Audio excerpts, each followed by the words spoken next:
Welcome to the CodCast. I'm Chris Stevens. And I'm Matt Weaver. Today, Matt joins us for the first of a two-part technical session to talk about geology, metallurgy, and the interface between the two. So welcome, Matt. Before we start, perhaps you could give us a bit about your background and your role here at Coda. Sure.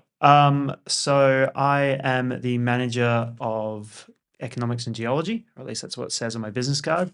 In practice, I sort of function as exploration manager, plus I handle all the interface between the sort of analytical side of the company and the technical side. So metallurgy, mining engineering, all that sort of stuff comes through me and the study manager, and ultimately ends up in various announcements and models and whatnot.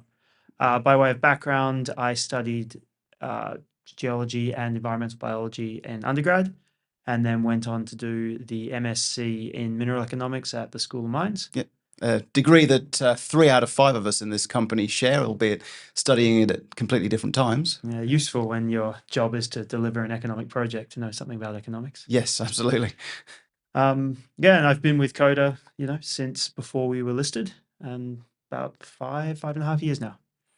Brilliant. And before we start, a little bit of housekeeping. Obviously, this is a sort of social media focused podcast, but obviously we can't talk about anything that isn't already in the public domain. Everything must be referable back to announcements at the website. So, we are going to give some information behind what we're doing, but obviously everything will be linked back to existing announcements. So to get us started, perhaps you can talk a little bit about your journey with the geology of the project, where it was when you came to Coda, and what you and the whole team has done sort of over the last 5 years that you've been here. Sure. So when I got involved, we were in a farm into the ground, and at the time there were the 2 known deposits, MG14 and Windabout, which are now part of our sort of scoping study plan as 2 open pit deposits. And the first sort of major thing that we did on the geological side was to hunt around and look for our best option to expand that. And that was the Emmie Bluff deposit, which at the time had a handful of holes, I think something like 10 throughout the whole thing, but it hadn't been formalized in any way. No one had really defined it or understood the scale of what it could be. So our first sort of major exercise was taking those holes and adding quite a number to them, some 30 odd extra holes, and defining what has turned out to be a pretty decent copper cobalt resource. Yeah, I remember sitting in a meeting early on and looking at the original holes and saying, "You've got to be kidding! Like, who's going to drill that? What's the point?" It's just one of those fantastic times when turning out that you were wrong is a great thing. But Emmie Bluff was an interesting one. We knew we needed scale, didn't we? You need grade, you need scale, and you need the ability to get the stuff out of the ground and turn it into a saleable product for a great project. Emmie Bluff turns out to be the 11th largest primary copper deposit in Australia, based on that Oz Minerals presentation that was put out. That's Emmie Bluff alone. It doesn't include the 2 open pits. Yeah. So, you as geology manager have taken a huge, you've quadrupled the resources, slightly beyond, in fact. And that's before we talk about the metallurgy in the next episode and how that, the huge steps forwards have been made there. So, when we were talking before, you mentioned the types of copper that occur on this tenement. Perhaps, give an introduction to just what this looks like. Yeah, sure. So there's 3 different types of copper mineralization, mainly 3, on the ground. The least important from our point of view is probably the cattle grid style sandstone breccias. Now, those have been historically what has been mined in the area, and there's still a few remnants around. We've got a couple of targets of that sort ourselves, but that's not what we're primarily targeting. Yeah. The other sort of next most important, I suppose you'd say, is the IOCG, which is the main copper sort of mode when you think South Australian copper. Yeah. You're thinking of places like Carrapateena and Olympic Dam. Those are IOCG deposits. Yeah, which tend to be very big but low grade. Relatively low grade, yeah, and deep. Yeah. But can be huge, yeah. So we do have actively pursuing IOCG target at Emmie IOCG. Yeah. Our deposits are sort of Central African style or Central European style shale-hosted, sediment-hosted copper cobalt deposits. And all three of the ones that we've focused on are unique in their own ways, but geologically broadly very similar and fall into that category. Yeah, so the three deposits, MG14, Windabout, and Emmie Bluff, very similar. Two open pits, two quite shallow. Relatively, 25 and 45, 50. Yeah, and then Emmie Bluff just 400 meters below the ground. 400 meters down, yes. We talked about focus. I mean, the IOCG has been a big focus for us and remains something really interesting. I mean, you led the team that came up with the discovery hypothesis that led to that discovery hole in June 2021, 21 holes and wedges in total. Looks like we've snicked the edge of something, right? But yeah, look, I mean, there's a lot of space to extend those 3% intercepts to the north and to the south. Yeah. I think we've done enough work to establish there's something real there. Yep. And there's a lot more work to be done in the future. But right now, probably not where we're going to be focusing.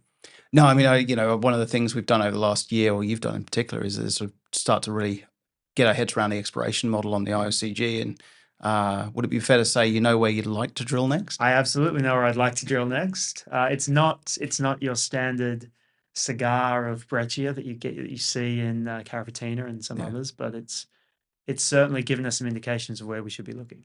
I mean, the way I see it is it's cool, it's interesting.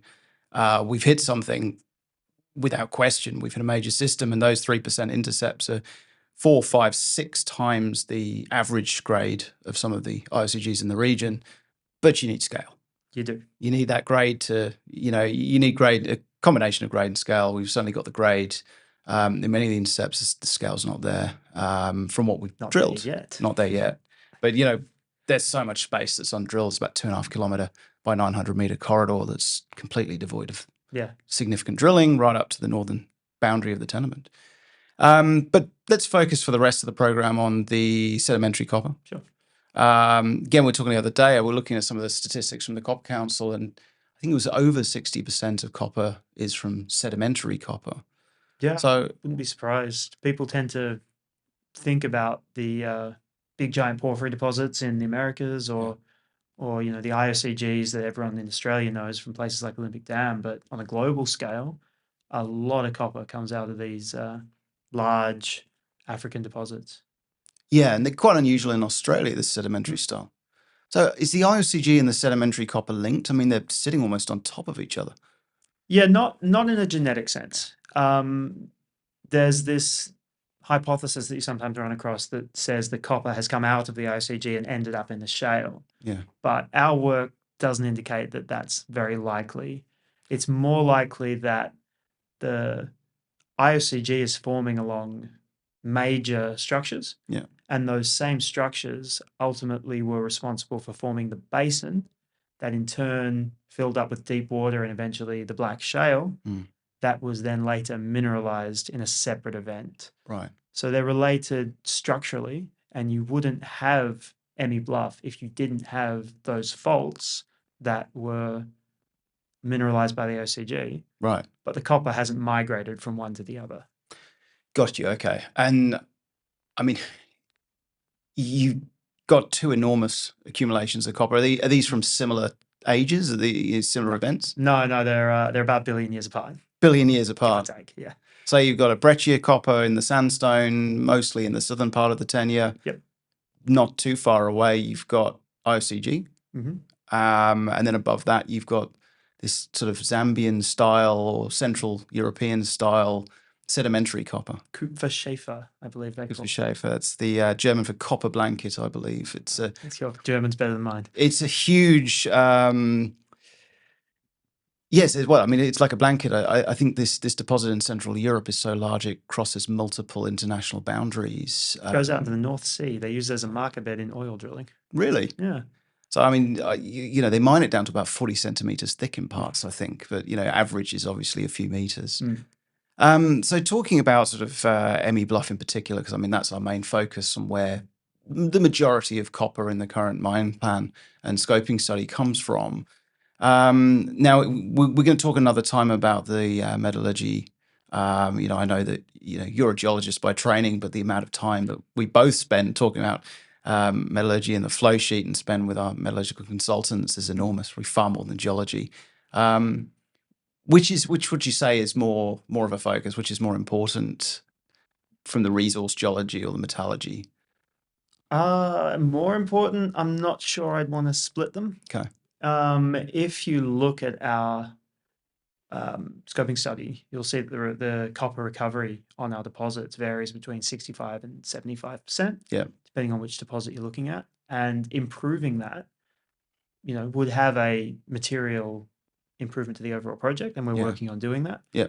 Equally, a 15% increase in resources is effectively the same as a 15% increase in recovery. Yeah. And I think you said before, but better as well in some ways because you don't have to mine the extra.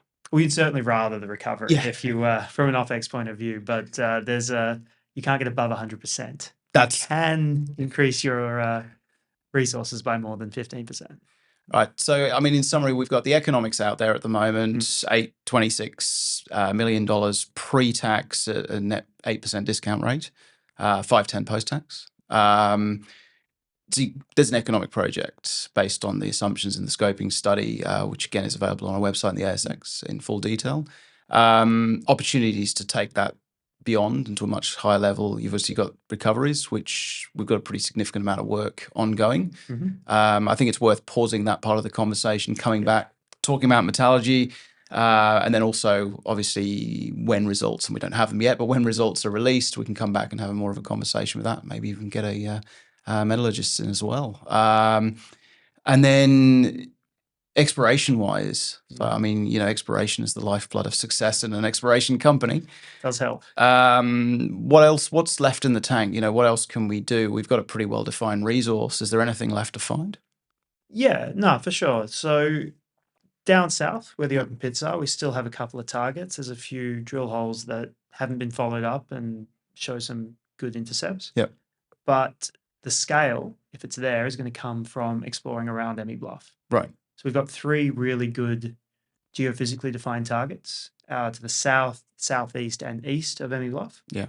And these are defined by various techniques, MT, 2D seismic, depth to basement modeling, things like that. And between them, there's pretty significant scope to expand into sort of new subbasins and extensions of the main resource, potentially material increases in the overall scale. We just need to get out there and put some holes in. So, I mean, thinking as an economist, as a modeler, someone who's got to talk to people about financing this project, additional scale, does that mean huge changes in the CapEx, major uptick, or what does it do? No, well, I mean, once you've accounted for building your plant, which we have at, I think, about 3 million tonne per annum in the most recent update, that's the majority of your CapEx accounted for. Yeah. And if you're not planning on increasing your throughput materially, adding on a few more years doesn't really cost you much of anything. In fact, it probably, if you can put more Emmie Bluff ore in, which is higher grade than something like Windabout, it probably ends up net better off because you're displacing some of the lower grade stuff further back. Yeah, I mean, I remember Gerald Whittle in his course saying the only reason you don't mine it all tomorrow is because you can't.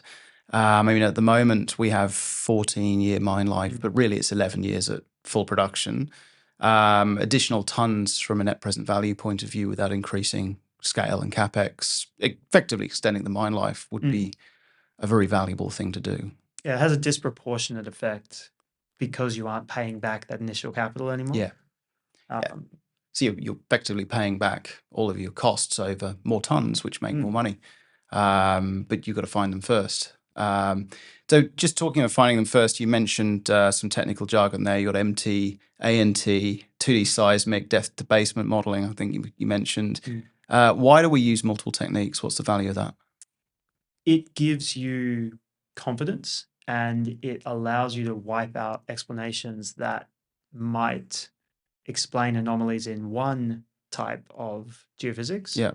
But when you see those anomalies in multiple types of geophysics and they're all pointing to the same area but they're measuring different properties of the rock, Yeah. it gives you some confidence. So if you know, for example, 2D seismic works on the acoustic properties of the rock, Yeah. MT, magnetotelluric, that works on the electrical properties of the rock. Yeah. When you see those two overlapping, coincident anomalism, we call it, then you have to come up with an explanation that is both satisfying for the electrical anomalism and the physical sort of seismic anomalism.